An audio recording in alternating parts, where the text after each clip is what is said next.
ये खबर SGT university द्वारा प्रस्तुत की गई है। हम लोग कारापुर विलेज अभी आए हुए हैं, जहाँ पे लोग यहाँ पे जो प्रोजेक्ट चल रहा है उसके खिलाफ बैठे हैं। गांव के लोग चाहते हैं कि प्रोजेक्ट नहीं होना चाहिए, क्योंकि यहाँ पे जो प्लेटो है वो प्लेटो यहाँ के गांव के लोगों की खेती के लिए और उनके अपने जीवन के लिए बहुत इम्पोर्टेंट है।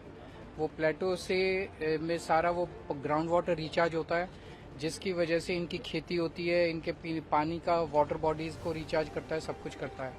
प्लस ये पूरा इलाका जो है इकोलॉजिकली सेंसिटिव है और एनवायरनमेंट के हिसाब से बहुत इम्पोर्टेंट है।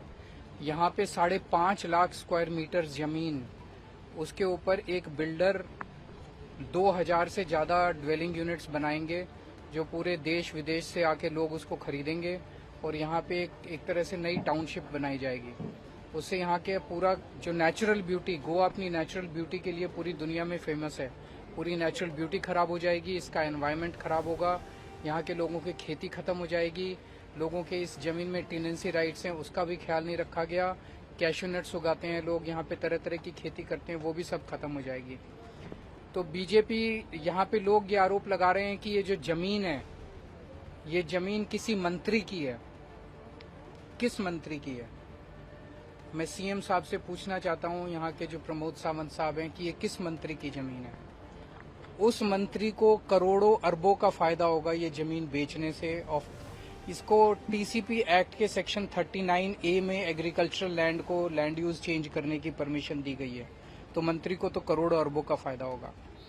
जिस बिल्डर को दी गई है, ऐसा आरोप लग रहा है कि वो बिल्डर बीजेपी से कनेक्टेड है, बिल्डर को भी करोड़ों अरबों का फायदा होगा।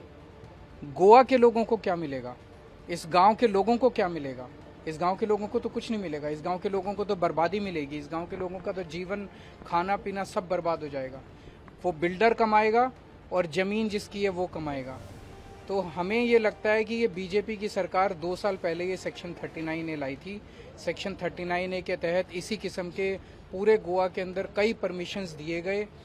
केवल और केवल ये बिल्डर्स की सरकार है, ये कॉलोनाइजर्स की सरकार है, पूरे गोवा को बर्बाद करने में तुली हुई है। खूब भ्रष्टाचार हो रहा है सेक्शन 39A के तहत। मैंने इन लोगों को ये आश्वासन दिया है और ये भरोसा दिलाया है, विश्वास दिया है, बीजेपी की सरकार कुछ नहीं करने वाली। आम आदमी पार्टी को वोट दीजिए जम के, कुछ महीने रह गए हैं चुनाव के, आम आदमी पार्टी की सरकार लाइए। सेक्शन 39A को स्क्रैप किया जाएगा और सेक्शन 39A के तहत जितने भी प्रोजेक्ट सैंक्शन किए गए हैं उन सारे प्रोजेक्ट्स को भी स्क्रैप किया जाएगा। इसके पहले सेक्शन 17(2) था, उसमें भी सिमिलर सेक्शन था, उसमें भी जितने प्रोजेक्ट्स दिए गए थे उनको भी स्क्रैप किया जाएगा और सेक्शन 16B में भी जितने प्रोजेक्ट्स दिए गए उनको भी स्क्रैप किया जाएगा। तो हम प्रोटेस्ट में जितने लोग बैठे हैं उनके साथ हैं, कारापुर के लोगों के साथ हैं, गोवा के लोगों के साथ हैं और हम सब लोग मांग करते हैं कि प्रोजेक्ट स्क्रैप किया जाए।